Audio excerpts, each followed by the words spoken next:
Hello दोस्तों, आप सभी का हमारे यूट्यूब चैनल स्टडी आपके साथ में एक बार फिर से स्वागत है। आज हम लोग 11th of October to 15th of October तक के सारे इंपॉर्टेंट करंट अफेयर्स को डिस्कस करने वाले हैं। जैसा कि आप सभी को पता है, ये पूरी current affair series totally exam oriented है। यानी कि इस पूरी करंट अफेयर सीरीज में हम लोग मध्य प्रदेश, इंडिया और वर्ल्ड की सारे इंपॉर्टेंट न्यूज़ को डिस्कस कर रहे हैं। साथ ही साथ ये पूरी करंट अफेयर सीरीज आपको different competitive exams like MPPSC, MPSI, forest guard, SSC और रेलवे पुलिस एग्जाम या अदर कोई भी कॉम्पिटिटिव एग्जाम हो जिनमें करंट अफेयर्स एक महत्वपूर्ण सब्जेक्ट हो, या ऐसे एग्जाम जिनमें करंट अफेयर्स आता हो, ऐसे सभी एग्जाम्स के लिए ये करंट अफेयर सीरीज आपके लिए बहुत ज़्यादा ज़रूरी है और बहुत ज़्यादा इंपॉर्टेंट है। अगर आपको इस पूरी वीडियो का पीडीएफ चाहिए तो स्टडी आपके साथ नाम के टेलीग्राम ग्रुप से ज्वाइन होकर वहां से आप पीडीएफ को आसानी से डाउनलोड कर सकते हैं, जिसकी लिंक आपको इस वीडियो के डिस्क्रिप्शन में मिल जाएगी। तो चलिए हम लोग अब बात करते हैं क्विक रिवीजन की। क्विक रिवीजन यानी कि प्रीवियस लेक्चर का एक क्विक एनालिसिस। उससे पहले अगर आपको ये पूरा सेशन और हमारा प्रयास पसंद आए तो आप यूट्यूब चैनल को सब्सक्राइब, साथ ही साथ अपने साथियों में फेसबुक, इंस्टाग्राम या व्हाट्सएप पर आप इस पूरे सेशन या इस पूरे लेक्चर को शेयर कर सकते हैं। चलिए बात करते हैं क्विक रिवीजन यानी प्रीवियस लेक्चर में हमने किन किन टॉपिक्स को डिस्कस किया था उसके बारे में एक ब्रीफ में आइडिया हम लोग यहाँ पर लेने की कोशिश करेंगे। सबसे पहली न्यूज हमने देखी थी एशियन गेम्स से रिलेटेड। जैसा कि आप सभी को पता है, रिसेंटली एशियन गेम्स कंक्लूड हुए हैं और ये कहाँ आयोजित किए गए थे, तो मैंने आपको बताया था ये चाइना में आयोजित किए गए थे, हांगझाऊ शहर में ये आयोजित किए गए थे। इसके अलावा मैंने आपको बोला था कि इसमें कितने मेडल्स जीते हैं, तो भारत ने 107 मेडल्स जीते हैं, जो कि अपने आप में एक बहुत बड़ी अचीवमेंट है, मेजर अचीवमेंट है, इसलिए आपको ये ध्यान रखना है। इसकी मेडल टैली की अगर हम लोग बात करें तो हमने गोल्ड, सिल्वर और ब्रॉन्ज मेडल के बारे में हमने प्रीवियस लेक्चर में जाना था, जिसमें से 28 गोल्ड, 38 सिल्वर और 41 ब्रॉन्ज मेडल्स के बारे में हमने देखा था।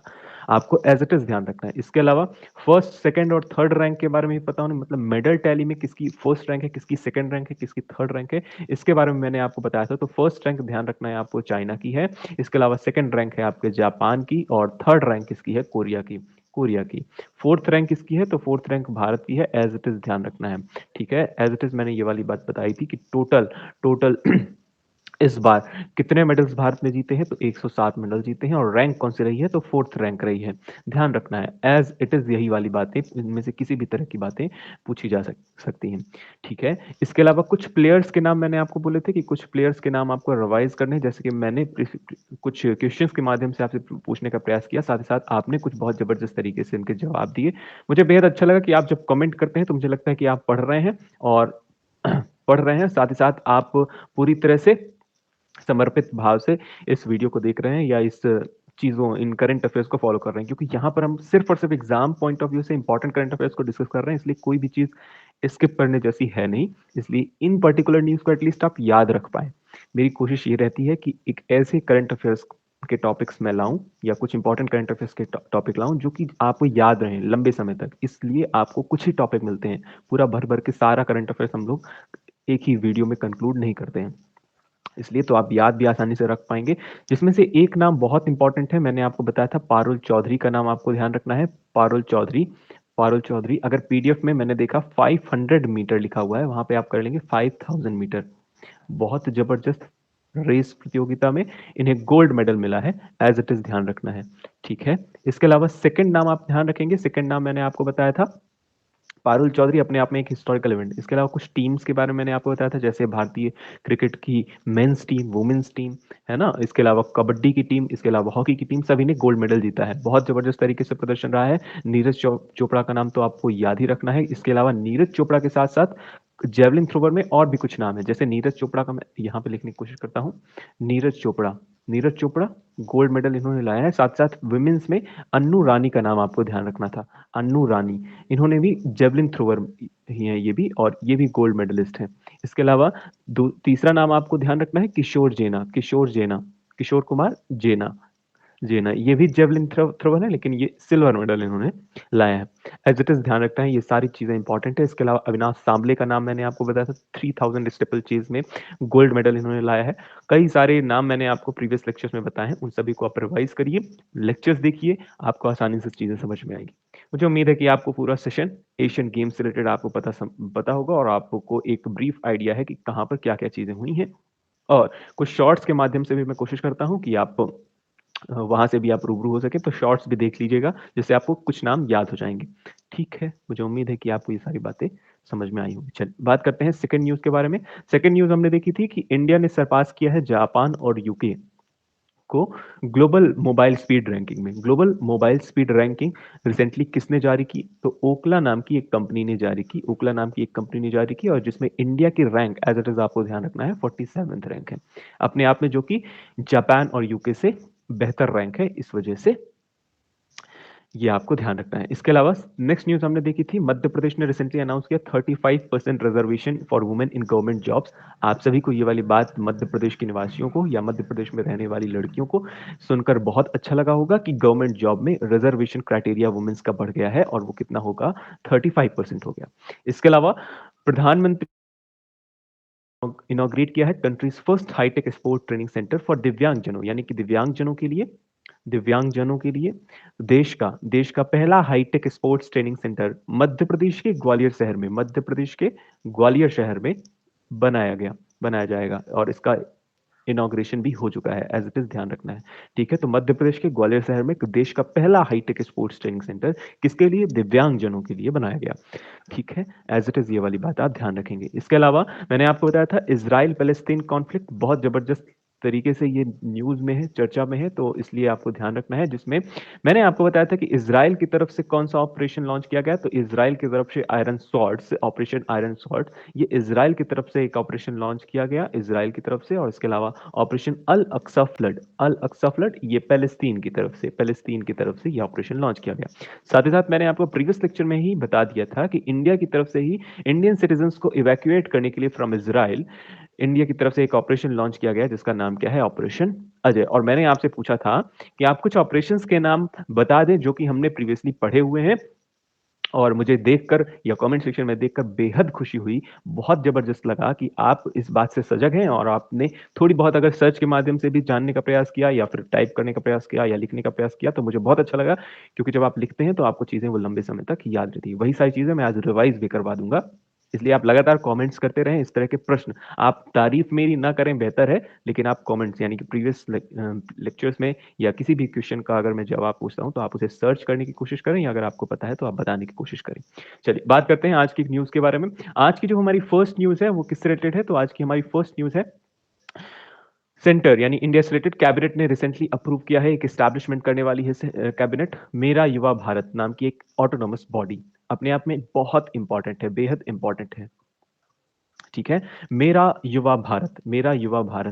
ठीक है, तो यूनियन कैबिनेट जिसको लेड करते हैं प्राइम मिनिस्टर, उन्होंने रिसेंटली अप्रूवल दिया है कि वो एक नई बॉडी का निर्माण करेंगे, एक नई स्वतंत्र बॉडी का निर्माण करेंगे जिसका नाम क्या होगा?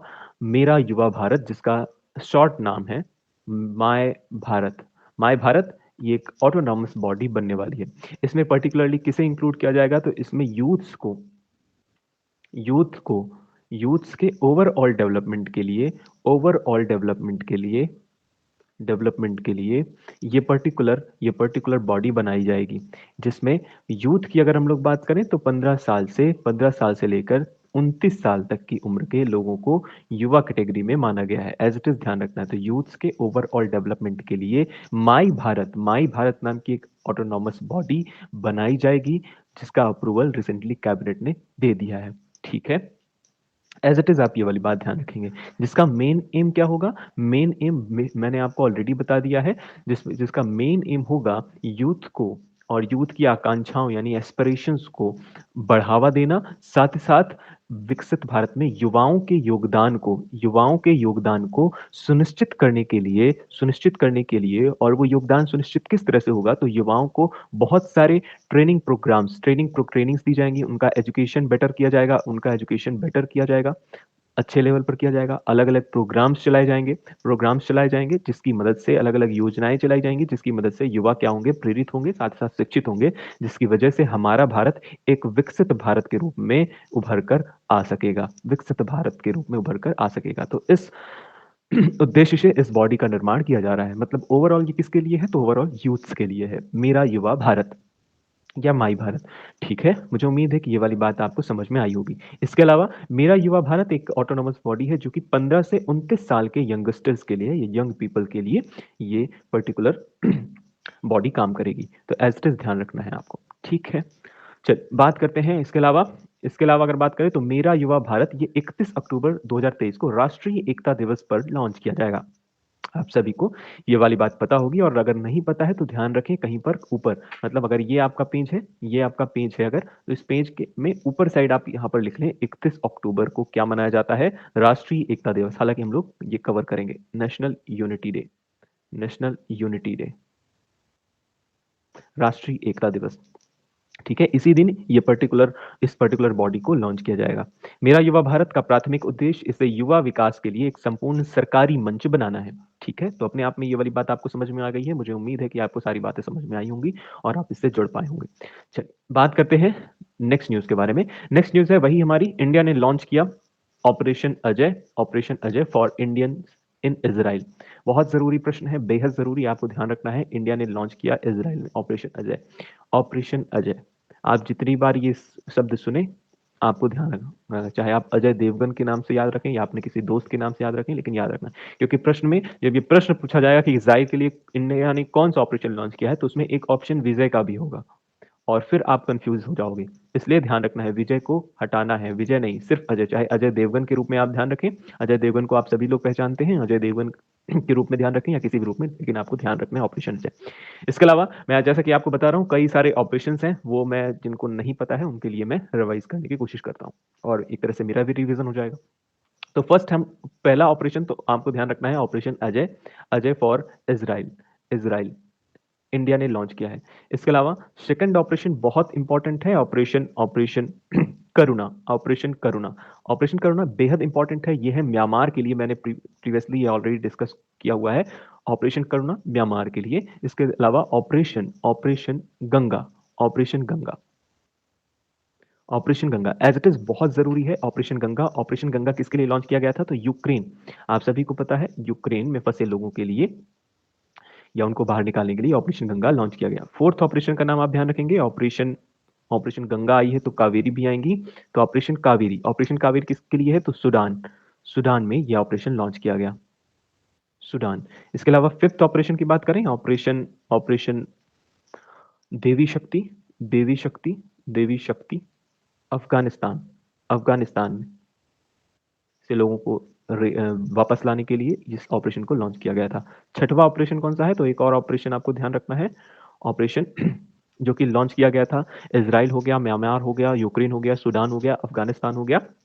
एक और ऑपरेशन बचा हुआ है, वो ऑपरेशन कौन सा है, वो ऑपरेशन है ऑपरेशन दोस्त। ऑपरेशन दोस्त किसके लिए लॉन्च किया गया है, तो ऑपरेशन दोस्त लॉन्च किया गया है था तुर्की या सीरिया के लिए, तुर्की एंड सीरिया, आपको एज इट इज ध्यान रखना है। ऑलरेडी एज इट इज बहुत इंपॉर्टेंट है, ये सारी चीजें आप ध्यान रखें, कहीं पर लिख के रख लें, प्रश्न पूछा जा सकता है आने वाले अपकमिंग एग्जाम्स में, इसलिए बेहद इंपॉर्टेंट है। चलिए बात करते हैं नेक्स्ट न्यूज के बारे में। नेक्स्ट न्यूज है हमारी, इंडिया ने रिसेंटली रैंक किया है 111th on global hunger index. Global hunger index में भारत की रैंक क्या रही है, 111वीं रैंक रही है।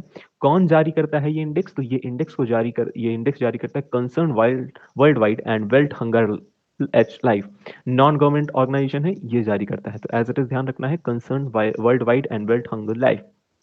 ठीक है, ये एक आयरलैंड और जर्मनी का नॉन गवर्नमेंट ऑर्गेनाइजेशन है जो कि ये इंडेक्स जारी करता है, जिसमें इंडिया की रैंक इन्होंने क्या बताई है, 1111, जो कि अपने आप में बहुत पुअर रैंक है, क्योंकि 125 देशों में अगर 111वें नंबर पर आप आ रहे हैं तो ये अपने आप में कंसर्न का विषय है। लेकिन इस इंडेक्स को जब जारी किया गया तो इंडिया की गवर्नमेंट ने इसे नकारा है ना, कि हमारी पोजीशन इतनी खराब नहीं है, लेकिन अब है, किसी एक पर्टिकुलर संस्था ने जारी किया है तो पढ़ना तो जरूरी है। हालांकि ऐसा मुझे लगता है पर्सनली, कि ये एग्जाम पॉइंट ऑफ व्यू से इतना ज्यादा इंपॉर्टेंट नहीं है। प्रश्न पूछा क्या जा सकता है इसमें, तो रैंक क्योंकि बहुत खराब है, इसलिए एग्जाम में ऐसे प्रश्न मुझे लगता है कि नहीं पूछे जाते हैं जनरली, जिसमें इंडिया की रैंक बहुत ज्यादा खराब हो, ऐसे प्रश्न नहीं पूछे जाते।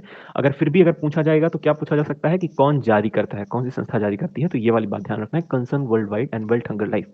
ठीक है, इसके अलावा इंडिया की रैंक पाकिस्तान से भी कमजोर है, और 102nd पाकिस्तान की, बांग्लादेश की 81st, नेपाल की 69th और श्रीलंका की 60th पोजीशन है, जो कि अपने आप में खराब बात है, अच्छी बात तो बिल्कुल नहीं है। चलिए इसके अलावा 2022 में इंडिया की रैंक 107 थी, और अब 2023 में इसकी रैंक, इंडिया की रैंक 111 हो गई है, जो कि अपने आप में खराब बात है। तो ये वाली बातें आप ध्यान रखेंगे। हालांकि एग्जाम पॉइंट ऑफ व्यू से मुझे नहीं लगता ये इतना ज्यादा इंपॉर्टेंट होगा, पूछा क्या जा सकता है? पूछा जा सकता है कि कौन रिलीज करता है ये इंडेक्स। इसके अलावा कुछ इंपॉर्टेंट इंडेक्स की बात जब हम लोग बात करते हैं तो आप सभी को ये वाली बात तो पता होनी चाहिए, global innovation index. Global innovation index के बारे में मैंने रिसेंटली इसके बारे में आपको बताया। ये कौन सी संस्था जारी करती है? तो वीपो नाम की एक संस्था इस पर्टिकुलर इंडेक्स को जारी करती है, जिसमें इंडिया की रैंक मैंने आपको बताई थी। इंडिया की रैंक क्या है? 40th रैंक है। एज इट इज आपको ये वाली बात ध्यान रखनी है। इसके अलावा सेकंड एक और रैंक आपको ध्यान रखनी है, वो है world happiness index. World happiness index, world happiness index, world happiness index की अगर हम लोग बात करते हैं तो वर्ल्ड हैप्पीनेस इंडेक्स को जारी करने वाली संस्था कौन है? United nation sustainable sustainable sustainable development solution, development solution solution. और जिसमें इंडिया की रैंक क्या रही है? तो वर्ल्ड हैप्पीनेस इंडेक्स में इंडिया की रैंक एज इट इज आपको ध्यान रखना है 126th रैंक रही है इंडिया की। ठीक है, एज इट इज आप ये वाली बात ध्यान रखेंगे। तो वर्ल्ड हैप्पीनेस इंडेक्स में इंडिया की रैंक क्या है? 126th रैंक है। मुझे उम्मीद है कि आपको ये वाली बातें समझ में आई होंगी और आप चीजों को आसानी से याद कर पाएंगे। चल बात करते हैं नेक्स्ट न्यूज के बारे में। नेक्स्ट न्यूज भी अपने आप में बहुत इंपॉर्टेंट है। ये एमपीपीएससी का फेवरेट टॉपिक बन चुका है, एमपीपीएससी का फेवरेट क्वेश्चन बन चुका है, आप ऐसा कहें करंट में। लगातार 2-3 साल से ये हर साल पूछा जाता है। एज इट इज घुमा फिरा के पूछा जाए या किसी तरह से पूछा जाए, पूछा जा रहा है। बात करते हैं, एक कंपनी है जिसका नाम क्या है? रिट्स लिमिटेड, जिसे रिसेंटली नवरत्न का दर्जा दिया गया है, नवरत्न स्टेटस का दर्जा दिया गया है। आप सभी को पता है 3 कंपनियों को, सेंट्रल पब्लिक सेक्टर इंटरप्राइज जितने भी हैं, सेंटर पब्लिक सीपीएसई, जहां पे लिखा हो सीपीएसई, 3 तरीके का दर्जा उन्हें दिया जाता है। पहला है महारत्न, पहला है महारत्न, दूसरा है नवरत्न, नवरत्न, और तीसरा है मिनी रत्न, मिनी रत्न। जिसमें अभी बात हम लोग किसकी कर रहे हैं? नवरत्न कंपनीज की बात कर रहे हैं। अगर हम लोग महारत्न कंपनीज की बात करें तो टोटल 13 कंपनीज हैं, और नवरत्न में अब कितनी हो गई है? तो 16वीं कंपनी है ये, इस वजह से आपको ध्यान रखना है। मिनी रत्न इतना ज्यादा इंपॉर्टेंट नहीं है, इसलिए आपको उसे याद रखने की जरूरत नहीं है। चलिए बात करेंगे हम लोग सबसे पहले नवरत्न कंपनीज के बारे में। तो 2 कंपनीज हैं, एक का नाम है IRCON, IRCON international limited, international limited, limited. ये 15वीं नवरत्न कंपनी बनी है, ध्यान रखना, 15th नवरत्न कंपनी है ये, नवरत्न कंपनी। इसके अलावा जैसा कि मैंने आपको बताया, राइट्स लिमिटेड, लिमिटेड, ये 16th Navratna company, Navratna company. As it is important है, Ircon international limited and RITES limited under the ministry of railways, ये दोनों कंपनी किस मिनिस्ट्री के अंतर्गत आती हैं? तो ये भी आप ध्यान रखेंगे, मिनिस्ट्री ऑफ रेलवेज की ये दोनों कंपनी है, मिनिस्ट्री ऑफ रेलवेज की ये दोनों कंपनियां हैं, इनके अंतर्गत आती हैं। ये 15th और 16th नवरत्न कंपनीज का दर्जा इन्हें दिया गया है। एज इट इज आपको ये वाली बात ध्यान रखनी है। ठीक है, इसके अलावा अगर हम लोग बात करें, ये स्टेटस नवरत्न स्टेटस किसके द्वारा दिया गया? तो मिनिस्ट्री ऑफ फाइनेंस के द्वारा इन्हें ये स्टेटस दिया गया है, इन 2 कंपनीज को। साथ ही साथ इस स्टेटस के प्राप्त होते ही कंपनी का जो बेनिफिट है या उनकी मार्केट क्रेडिबिलिटी है वो बढ़ जाती है। ठीक है, चलिए बात करते हैं नवरत्न का स्टेटस किन कंपनीज को दिया जाता है। अगर उसकी बात करें हम लोग, तो जैसा कि मैंने आपको बताया, गवर्नमेंट कैटेगरीज में सभी पब्लिक सेक्टर या पीएसयूज में 3 कैटेगरीज की कंपनियां हैं, नवरत्न, महारत्न, नवरत्न और मिनी रत्न। ठीक है, अगर हम लोग बात करें किसी कंपनी को नवरत्न का दर्जा कब दिया जाता है, तो मैंने आपको ये ऑलरेडी प्रीवियसली बताया हुआ है, लेकिन फिर से हम लोग उसी को रिवाइज कर रहे हैं। अगर किसी कंपनी का नेट प्रॉफिट, ध्यान रखना है, अगर किसी कंपनी का नेट प्रॉफिट 3 साल में 5,000 करोड़ रुपए से ज्यादा हो, तो उस कंपनी को नवरत्न का दर्जा दिया जा सकता है। तो पहली चीज क्या? तो 5,000 करोड़ का नेट प्रॉफिट हो, साथ ही साथ क्या होना चाहिए? 25,000 करोड़ रुपए का 3 साल में एवरेज टर्नओवर होना चाहिए। तो ये वाली बात भी ध्यान रखना है। तो 25,000 करोड़ रुपए का टर्नओवर होना चाहिए, टर्नओवर होना चाहिए। साथ ही साथ अगर इन दोनों में से इसके अलावा और करके यहां पे ध्यान रखना है, have an annual average net worth कितनी होनी चाहिए? तो 15,000 करोड़, 15,000 करोड़ की नेट वर्थ होनी चाहिए। नेट वर्थ अगर हो किसी कंपनी की, तो उसे नवरत्न कंपनी का स्टेटस दिया जाता है। नहीं समझ में आया? मैं एक बार बहुत ही आसान शब्दों में बताता हूं। किसी कंपनी, अगर कोई आपकी कंपनी है, उस कंपनी का अगर नेट प्रॉफिट कितना हो? नेट प्रॉफिट हो 5,000 करोड़ रुपए से ज्यादा 3 सालों में, 1 सालों में नहीं या 2 सालों में नहीं, 3 सालों में अगर किसी कंपनी का प्रॉफिट 5,000 करोड़ रुपए से ज्यादा है, साथ ही साथ 25,000 करोड़ रुपए का वो कंपनी टर्नओवर कर रही है या फिर उस कंपनी की पूरी नेटवर्थ 15,000 करोड़ रुपए हो, तो उस कंपनी को नवरत्न स्टेटस का दर्जा दे दिया जाता है। जिसमें हम अभी रिसेंटली 2 कंपनीज को दिया गया है, तो उन 2 कंपनीज का नाम क्या है? इरकॉन, जिसकी स्थापना 27 अप्रैल 1976 को की गई। इसके अलावा राइट्स की स्थापना कब की गई? 1974 में की गई थी। इनका फुल फॉर्म भी अगर आप चाहें तो याद रख सकते हैं। इरकॉन का फुल फॉर्म है Indian railway construction international limited.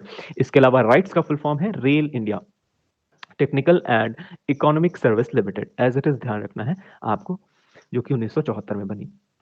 अच्छा, ये चीज आप चाहें तो स्किप कर सकते हैं, लेकिन आप फिर भी याद रखें, याद रखना है कि 5,000 करोड़, मुझे ऐसा लगता है ये पूछा जा सकता है प्रश्न, 5,000 करोड़ का नेट प्रॉफिट, ध्यान रखना है नेट प्रॉफिट। नेट प्रॉफिट मुझे लगता है अब बहुत ही आसानी से रिवाइज हो रहा है आपका, तो आपको समझ में आ जाएगा। तो 5,000 करोड़ का नेट प्रॉफिट यानी कि कुल लाभ होना चाहिए। इसके अलावा मैंने आपको बताया 25,000 करोड़ का टर्नओवर, टर्नओवर होना चाहिए, टर्नओवर होना चाहिए। और साथ ही साथ इसके अलावा या फिर और करके क्या होना चाहिए? 15,000 उस कंपनी की जो टोटल वैल्यूएशन है, आप ऐसा कहें, या टोटल नेटवर्थ उसकी कितनी है, वैल्यूएशन कहना सही नहीं होगा, नेटवर्थ ज्यादा उपयोग होगा, नेटवर्थ कितनी है, तो उस पूरी कंपनी की नेटवर्थ 15,000 करोड़ रुपए अगर होगा तो हम लोग उसे किसके कैटेगरी में रखेंगे? नवरत्न कैटेगरी में रहेंगे। ऑब्वियस सी बात है, जब हम महारत्न कंपनीज की बात करेंगे तो ये राशियां डबल हो सकती हैं। ठीक है, तो रिसेंटली 2 कंपनीज का नाम आपको ध्यान रखना है, और सब कुछ आप भूल जाइए, सिर्फ 2 कंपनी का नाम अभी फिलहाल ध्यान रखिए, इरकॉन, इरकॉन और RITES, RITES. As it is ध्यान रखना, ये दोनों मिनिस्ट्री ऑफ रेलवेज की कंपनियां हैं, मिनिस्ट्री ऑफ रेलवे की कंपनियां हैं। ठीक है, चलिए, यही सारी बातें यहाँ पर हिंदी में मिल जाएंगी, तो पीडीएफ को आप चाहें तो बाद में पढ़ सकते हैं। इसके अलावा कुछ नवरत्न और महारत्न कंपनीज के बारे में बात कर लें तो यहाँ पर आपको पीडीएफ में आसानी से ये सारी बातें मिल जाएंगी। तो नवरत्न कंपनीज की टोटल बात करें तो टोटल अब 16 नवरत्न कंपनीज हो गई हैं। एज इट इज आप ध्यान रखना है। रिसेंटली आपको थोड़े दिन पहले मैंने आपको बताया था ओएनजीसी विदेश लिमिटेड और राष्ट्रीय केमिकल एंड फर्टिलाइजर लिमिटेड 13 और 14 नंबर की नवरत्न का स्टेटस प्राप्त करने वाली कंपनियां थी। साथ ही साथ मैंने आपको रिसेंटली एक बहुत जबरदस्त न्यूज में बताया था कि 13 नंबर की महारत्न कंपनी कौन सी है? Oil India limited. As it is ध्यान रखना है। ठीक है, तो अभी जो बनाई गई है रिसेंटली महारत्न का स्टेटस प्राप्त किया है ऑयल इंडिया लिमिटेड ने, तो ये वाली बात भी आप ध्यान रखेंगे। इसके अलावा ये पूरी लिस्ट को रिवाइज करना है, एक अलग से आपको एक जगह लिख लेना है ना? जो भी एमपीपीएससी का एग्जाम देने वाले हैं, अगर आप एमपीपीएससी की प्रिपरेशन कर रहे हैं या फिर यूपीएससी की भी अगर आप प्रिपरेशन कर रहे हैं, तो एक अलग से ये पूरी लिस्ट को लिख लें, कहीं पर भी लिख लें आप। ठीक है, तो आपको पता होना चाहिए कि कौन सी कंपनी कौन सा स्टेटस रखती है। स्पेसिफिकली अगर मैं बात करूं तो महारत्न कंपनीज तो आपको बेहद जरूरी है आपके लिए, ये तो आपको ध्यान रखना ही है, क्योंकि प्रश्न किस तरह से पूछा जाता है, अक्सर प्रश्न इस तरह से पूछा जाता है कि इनमें से किस कंपनी को महारत्न कंपनी का स्टेटस प्राप्त हुआ है या फिर नहीं हुआ है, इस तरह से प्रश्न बना फ्रेम करके पूछा जाता है। तो अगर आपको एक भी लिस्ट पता होगी, अगर ये पूरी लिस्ट ना पता हो तो ये शॉर्ट वाली लिस्ट आप ध्यान रखें, जिसमें सिर्फ 13 कंपनियां हैं, बहुत ज्यादा नहीं है, बिल्कुल सिंपल सी बात है। और करंट से तो आप बिल्कुल अवगत हैं कि ओएनजीसी विदेश, राष्ट्रीय केमिकल फर्टिलाइजर लिमिटेड, इरकॉन और राइट्स, इनको नवरत्न का स्टेटस दिया गया है। तो ये तो महारत्न में फॉल नहीं करती है। रिसेंटली किसे मिला है महारत्न का स्टेटस? तो ऑयल इंडिया लिमिटेड को मिला है। तो एज इट इज आप ये सारी बातें ध्यान रखें। मुझे उम्मीद है कि आप ये वाली लिस्ट जरूर प्रिपेयर करेंगे। ठीक है, चलिए बात करते हैं नेक्स्ट न्यूज के बारे में। नेक्स्ट न्यूज है 141st international Olympic committee session का इनॉग्रेशन हमारे भारत में मुंबई में किया गया। प्राइम मिनिस्टर नरेंद्र मोदी ने इसका इनॉग्रेशन किया। कौन सा है? 141st इंटरनेशनल ओलंपिक कमेटी का सेशन 14 अक्टूबर 2023 को किया गया।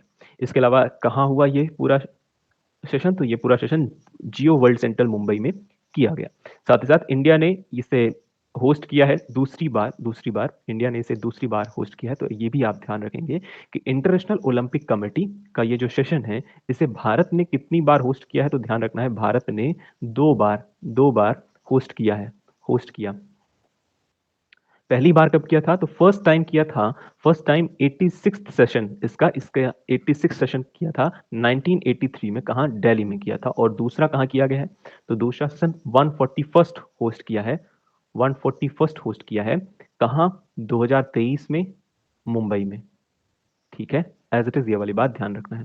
इसमें एक बेहद इंपॉर्टेंट डिस्कशन हुआ, जिसमें प्रधानमंत्री नरेंद्र मोदी जी ने कहा कि हम भारत में ओलंपिक गेम्स को कंडक्ट कराना चाहते हैं, हम भारत में ओलंपिक गेम्स को कंडक्ट कराना चाहते हैं, जिसके लिए उन्होंने कहा कि भारत में ओलंपिक गेम्स कब हो सकेंगे? तो 2036 तक हम पूरी तरह रेडी हो जाएंगे। तो ये वाली बात भी आपको पता होनी चाहिए। मुझे उम्मीद है कि आप इस बात से रूबरू होंगे। साथ ही साथ उन्होंने ये भी कहा, उन्होंने ये भी डिमांड रखी इस कमेटी के सामने, यानी कि इंटरनेशनल ओलंपिक कमेटी के सामने ये डिमांड रखी कि cricket, T20 cricket, cricket for, चाहे वो मेन का हो या विमेन का हो, विमेन का हो, साथ ही साथ soft ball, soft ball, flag ball, flag football, flag football, इसके अलावा स्क्वैश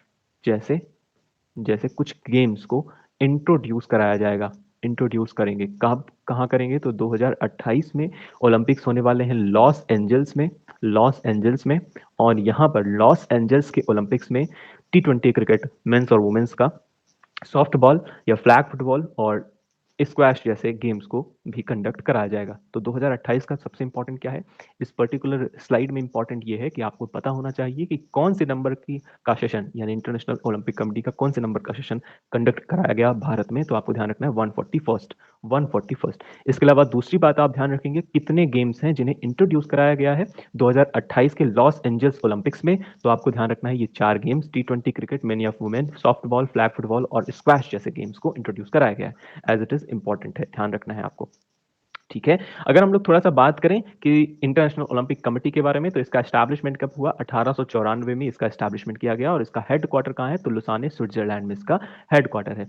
ये भी अपने आप में बेहद इंपॉर्टेंट है, ध्यान रखना है। हेडक्वार्टर, हेडक्वार्टर ओलंपिक कमेटी का हेडक्वार्टर कहाँ है? तो लुसाने, स्विट्जरलैंड में। क्या होता है इनका? ओलंपिक कमेटी का मेन काम होता है समर और विंटर ओलंपिक्स को ऑर्गेनाइज करना और मैनेज करना। तो इनका मेन काम होता है समर और विंटर ओलंपिक गेम्स को ऑर्गेनाइज या मैनेज करने का काम इनका होता है। एज इट इज ये सारी बातें आप ध्यान रखेंगे। मुझे उम्मीद है कि आपको सारी बातें समझ में आई होंगी और आप चीजों को आसानी से रिवाइज कर पाएंगे। तो इस स्लाइड में आपको कितनी चीजें इंपॉर्टेंट है? तो 3 चीजें इंपॉर्टेंट है। प्रधानमंत्री नरेंद्र मोदी जी ने इसका इनॉग्रेशन किया 141st इंटरनेशनल ओलंपिक कमेटी का।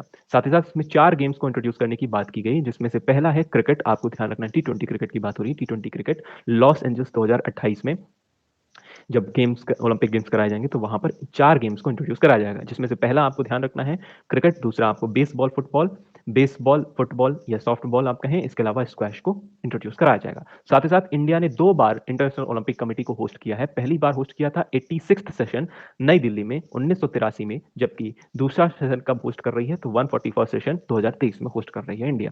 मुझे उम्मीद है कि आपको सारी बातें इससे समझ में आई होंगी। ठीक है, चलिए बात करते हैं आज के प्रैक्टिस क्वेश्चन के बारे में। आज का आपका फर्स्ट क्वेश्चन है, संप्रति 11 is a joint military exercise conducted by India in which country? आपको ऑलरेडी मैंने ये वाली बात बताई है, आपको इसका जवाब देना है कहाँ? कमेंट सेक्शन में, कमेंट सेक्शन में। इसके अलावा साथ ही साथ अगर आपको जितने भी एक्सरसाइज के बारे में याद आ रहा है, याद आ रहा है, उनका नाम आप चाहें तो इसके अलावा लिख सकते हैं कमेंट सेक्शन में। ठीक है, ये जबरदस्ती जैसा कुछ नहीं है, इसका जवाब आप दे पाए तो बेहद बहुत ही अच्छा है। इसके अलावा अगर आपको जानकारी हो तो लिखें, ठीक है, अदरवाइज आपको लिखने की जरूरत नहीं है। ठीक है, इसके अलावा सेकंड न्यूज आपको ध्यान रखना है, which state government has approved the Lek Ladki Yojana dear daughter scheme for families with annual income ₹1 lakh? ये अपने आप में इंपॉर्टेंट क्वेश्चन है। मध्य प्रदेश, महाराष्ट्र, उत्तर प्रदेश या झारखंड? इसका जवाब आप कहां देंगे? कमेंट सेक्शन में। लेकिन इसका जवाब मैं खुद ही दे रहा हूं, इसका जवाब मैं आपको दे रहा हूं, एक और सवाल मैं इसके बदले में पूछूंगा आपसे। डियर डॉटर स्कीम, इसका जवाब, सही जवाब क्या है? तो लेक लाड़की योजना, इसका सही जवाब है महाराष्ट्र। एज इट इज ध्यान रखना है, लेक लाड़की योजना, जिसका जिसका शॉर्ट नेम आप कहें डियर डॉटर स्कीम, ये उन फैमिलीज को दिया जाएगा जिनकी एनुअल इनकम 1 लाख रुपए तक है। ठीक है, तो लड़कियों के लिए एक योजना किस सरकार ने लाई है? तो महाराष्ट्र सरकार ने एक योजना लाई है जिसका नाम क्या है? लेक लेक लाड़की योजना। आप मुझे बताएंगे, आप मुझे बताएंगे आपका यहाँ का फर्स्ट क्वेश्चन क्या है? क्योंकि आप मध्य प्रदेश से बिलोंग कर रहे हैं, तो मध्य प्रदेश में एक स्कीम है लाडली बहना योजना।